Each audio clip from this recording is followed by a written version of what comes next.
कई बच्चों को पता ही नहीं होता है, वो अपने सम ऑफ देम अपने बहुत अच्छे होते हैं लेकिन उनको आइडिया नहीं है कि किस चीज़ पे हमें एम्फसाइज करना चाहिए. Emphasize be natural, most important be natural and formal.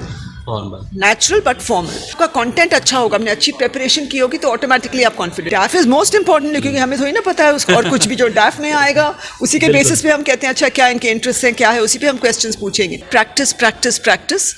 अपने पॉइंट्स बना के रखिए किस अलग अलग सब्जेक्ट्स में जो आपके डैफ में हैं, आपके जो करंट अफेयर्स हैं और इन चीज़ों पे जो आपने लिखा है, इंटरेस्ट जो है, क्वालिफिकेशंस जो हैं, सब्जेक्ट जो आपका है जिस पे आप ऑप्शनल देंगे, तो इन सब चीज़ों पे थोड़े पॉइंट्स बना के हाँ उस पर लर्न करें, फोकस करें कि ये इन क्या क्या पॉसिबल क्वेश्चंस आ सकते हैं.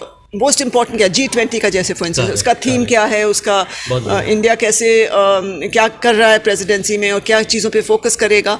तो 3-4 पॉइंट्स ऐसे करके याद कर लें, लिख लें पहले और फिर याद कर लें और फिर मग करके नहीं बोलना है, लेकिन ये पॉइंट्स हैं उनको याद रखें. कई बच्चे स्पीड से बोलते हैं, कई बच्चे बहुत सॉफ्टली बोलते हैं, तो वो आप थोड़ा सा मॉड्यूलेशन, वॉइस मॉड्यूलेशन पे प्रैक्टिस करें और अपना सही तरीके से फॉर्मुलेट करें आंसर. थोड़ा सोच के कि क्या मुझे बोलना है, क्या क्वेश्चन पूछा गया है, तो उससे बहुत फ़र्क पड़ता है कि आप अपना बेस्ट परफॉर्मेंस दे पाएँ. दोस्तों हमारे साथ हैं Mrs Manju Sethi ma'am, retired IFS and former ambassador of India and Madagascar.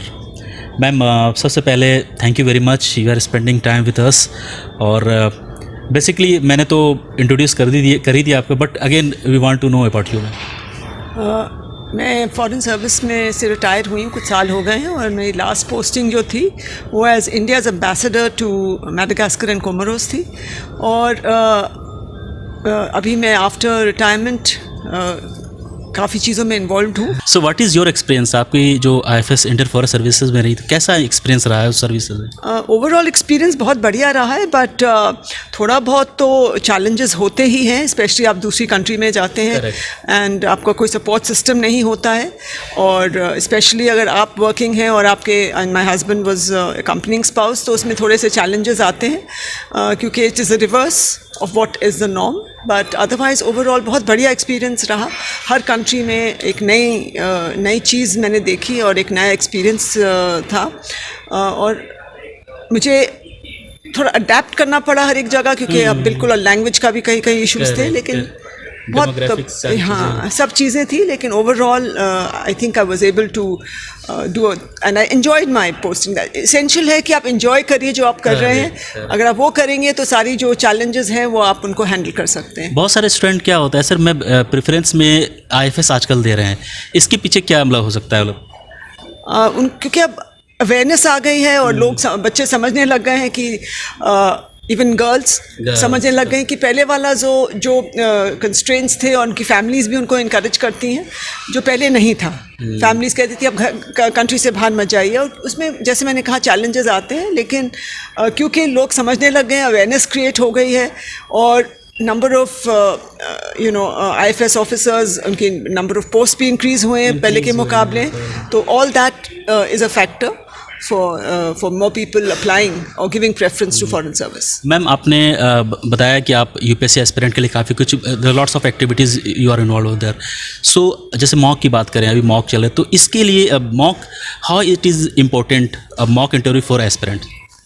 इसका ये है सॉरी आपका preparation it is not a substitute for preparation.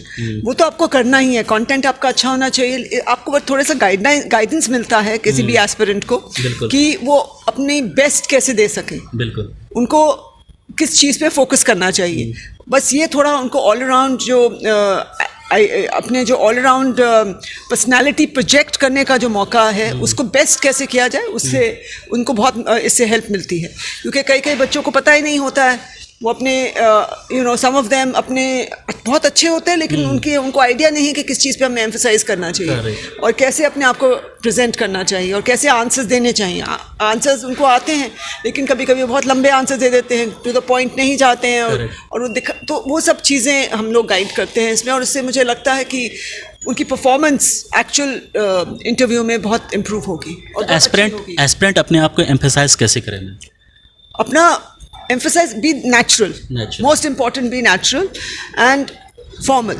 Formal, natural but formal and stiff नहीं होना चाहिए, और अपने और बिल्कुल कॉन्फिडेंटली, क्योंकि अगर आपका कंटेंट अच्छा होगा, आपने अच्छी प्रिपरेशन की होगी, तो ऑटोमेटिकली आप कॉन्फिडेंट होंगे। Correct. थोड़ी अपने और एनर्जी के साथ का बात करिए, अपने फुल थोड़ा स्माइल करके और थोड़ा सा रिलैक्स होके, बट अलर्ट रह के करें, तो उनको बिल्कुल बहुत अच्छे से अपना परफॉर्मेंस वो कर पाएंगे। दोस्तों, मैं इस वीडियो को कुछ पल के लिए पॉज करना चाहूँगा, क्योंकि आप सभी के लिए यूपीएससी से रिलेटेड कुछ इन्फॉर्मेशन हमारे पास है। जैसा कि आप सभी जानते हैं कि यूपीएससी क्लियर करना आसान नहीं है। इसमें काफ़ी कंपटीशन के जो लेवल है वो दिन ब दिन बढ़ते जा रहे हैं, क्योंकि हर फील्ड के स्टूडेंट इस तरफ आ रहे हैं। लेकिन दोस्तों, आपको घबराने की जरूरत नहीं है।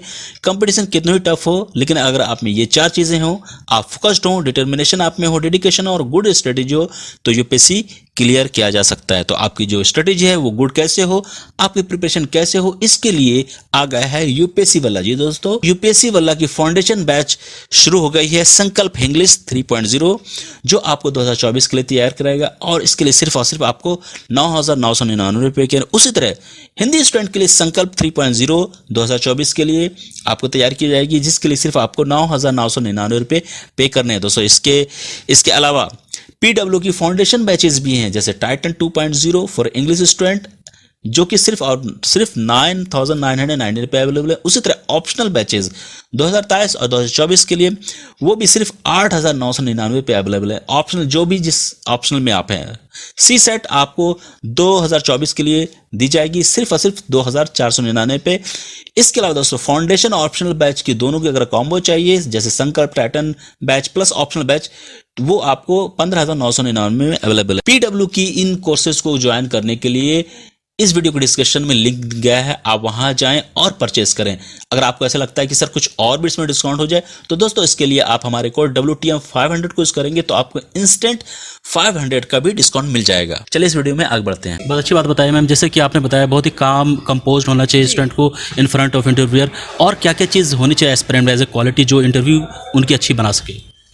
वही पर्सनालिटी, जैसे मैंने कहा, उनको अपने पर्सनालिटी का टेस्ट होता है ये, तो अपनी पर्सनालिटी पे कंसंट्रेट करें, स्लॉपी नहीं हो, ठीक से टर्न आउट हो, अपना जो डिमीनर है जिसे कहते हैं उसको बिल्कुल सही रखें, और अपना जो व्यूज़ हैं ऐसे बैलेंस तरीके में प्रेजेंट करें, ना कि आर्ग्यूमेंट में चले जाएं, क्योंकि कई उनको लगता है कि हमने ये पढ़ा है तो यही सही है, तो वो थोड़ा सा उसको अवॉइड करना चाहिए, ज़्यादा डिस्कशन में नहीं पढ़ना चाहिए। और अगर कोई सजेशन आता है, कोई बोर्ड मेंबर बोलते हैं उनसे कि ये नहीं हो सकता, तो बोल दीजिए अच्छा मैं सोचूंगा इसके बारे में, I will consider. Ma'am, UPSC के इंटरव्यू में ज़्यादातर करंट अफेयर और डैफ से क्वेश्चन पूछे जाते हैं, तो how डैफ is important? डैफ is most important, क्योंकि हमें थोड़ी ना पता है उसको, और कुछ भी जो डैफ में आएगा उसी के बेसिस पे हम कहते हैं अच्छा क्या इनके इंटरेस्ट हैं, क्या है, उसी पे हम क्वेश्चंस पूछेंगे, नहीं तो we have no idea who the candidate in front of us is. So how it is currently, इस साल इंटरव्यू का क्या पैमाना है? करंट अफेयर्स की बात करें या ओवरऑल, अभी आप ट्रांसक्रिप्ट वगैरह देख रही होंगी यूपीएससी के जो चल रहे हैं, तो उसको भी आप लोग ध्यान में रख के क्वेश्चन पुट करती हैं, या फिर कुछ और रहता है? क्या स्ट्रेटजी होती है आप लोग के मॉक में? नहीं, हम लोग, मैं I don't know about other people's strategy, but मेरी स्ट्रैटेजी है, क्योंकि मैं इंटरनेशनल रिलेशंस और करंट अफेयर्स पे ज़्यादा फोकस करती हूँ, वही एरिया मेरा एक्सपर्टीज़ का है, तो थोड़ा मैं उसी पे क्वेश्चंस ज़्यादा पूछती हूँ, और इंडिया का क्या फॉरेन पॉलिसी रहा है उन एस्पेक्ट्स पे मैं ज़्यादा कॉन्सेंट्रेट करती हूँ। ठीक है मैम, एक और क्वेश्चन, क्या होता है कि आप सब्जेक्ट में तो एक्सपर्ट हैं, बट क्या होता है फाइनली इंटरव्यू में जाते हैं तो बच्चे की कॉन्फिडेंस लो हो जाती है, और वो जैसा कि आपने बताया कि क्वेश्चन आंसर आ रहा फिर भी जवाब नहीं, अपने कॉन्फिडेंस को कैसे मेंटेन करें स्टूडेंट फ्रंट ऑफ इंटरव्यू? अपने कॉन्फिडेंस, मैंने यही कहा, कंटेंट, अगर आपकी प्रिपरेशन अच्छी है, सबसे इम्पॉर्टेंट वो है। और एक वो तरीका है कि आप प्रैक्टिस करिए मिरर के सामने या रिकॉर्ड करके बोलिए, कामली, पॉजिटिवली, आर्टिकुलेट सही करिए। कई बच्चे स्पीड से बोलते हैं, कई बच्चे बहुत सॉफ्टली बोलते हैं, तो वो आप थोड़ा सा मॉड्यूलेशन, वॉइस मॉड्यूलेशन पे प्रैक्टिस करें, और अपना सही तरीके से फॉर्मुलेट करें आंसर, थोड़ा सोच के कि क्या मुझे बोलना है, क्या क्वेश्चन पूछा गया है, तो उससे बहुत फ़र्क पड़ता है कि आप अपना बेस्ट परफॉर्मेंस दे पाएँ। और कॉन्फिडेंस इन चीज़ों से ही आता है, और अपना प्रिपरेशन अच्छा रहेगा, और अपने बारे में आप सोचिए I can do it, smile to yourself and say yes, I can do it. Ma'am, एक एस्पिरेंट को कितने मॉक इंटरव्यू देने चाहिए? नॉट टू मैनी, मुझे लगता है आई थिंक 4-5 में हो जाना चाहिए, क्योंकि नहीं तो अलग अलग उनको गाइडेंस मिलेगी तो वो कंफ्यूज हो सकते हैं। और 4-5 में इसलिए ताकि उनको पता चले कि किस किस्म के लोग क्वेश्चंस पूछ सकते हैं, क्योंकि अलग अलग बोर्ड में अलग अलग मॉक इंटरव्यू के जो बोर्ड्स होते हैं वो अलग तरीके से अपना क्वेश्चनिंग करते हैं, तो वो उनको थोड़ा एक्सपीरियंस मिल जाता है और थोड़ा गैप रख के मुझे लगता है देना चाहिए। उससे ज़्यादा बहुत देंगे तो बहुत कन्फ्यूजन हो। मैम ये वीडियो बहुत सारे एस्पिरेंट अभी देख रहे हैं और आपको सुन भी रहे हैं, आपकी एक्सपर्टीज़ बहुत सारी चीज़ आपने बहुत अच्छे तरीके से बताई। मैम जो आप तक नहीं पहुंच पाए मॉक और जो आपको वीडियो में इसमें दिख रहे हैं तो वो भी स्टूडेंट हैं, राइट, तो उनके लिए आप अपने तरफ से कुछ टिप्स, स्ट्रेटजी, कुछ ऐसी बातें जो उनको ध्यान में रखनी चाहिए इंटरव्यू के टाइम, और अभी जिनके इंटरव्यू चल रहे हैं, मतलब एस्पिरेंट्स को आपकी तरफ से मैसेज क्या है इसमें? मेरा यही मैसेज है, प्रैक्टिस प्रैक्टिस प्रैक्टिस। अपने पॉइंट्स बना के रखिए किस अलग अलग सब्जेक्ट्स में जो आपके डैफ में हैं, आपके जो करंट अफेयर्स हैं और इन चीज़ों पे जो आपने लिखा है, इंटरेस्ट जो है, क्वालिफिकेशंस जो हैं और सब्जेक्ट जो आपका है जिस पे आप ऑप्शनल देंगे, तो इन सब चीज़ों पे थोड़े पॉइंट्स बना के हाँ उस पर लर्न करें, फोकस करें कि ये इन क्या क्या पॉसिबल क्वेश्चंस आ सकते हैं, उनके पॉइंट्स बनाएं, उसके बारे में सोचें कि क्या किसके ऊपर मुझे फोकस करना चाहिए किसी भी इशू पे।